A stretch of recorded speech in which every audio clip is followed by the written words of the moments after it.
Salam Ayraf abi. Salam qaqa. Ana varsan burada. Ha kon işlədirəm, kon. Bu.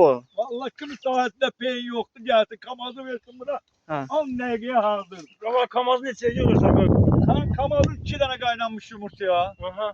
yarım tutarağına, 1 kilo verməklə, bir başda sarımsağa. Sən deyəcəm səhərə yaxın işləyirsən, yoxsa gün ortası Mən olur? bütün qurut qusqa işləyirəm, bunu görsən. Aha. 8 dənə konmun qabağından qaçdı.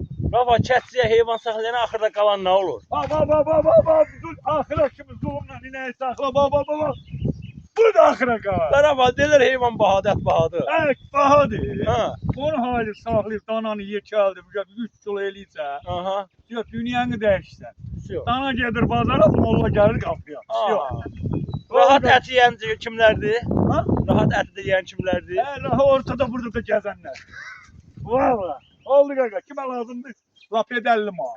Şey, Allah qoluna qüvvət versin. Sağ ol, qaqa.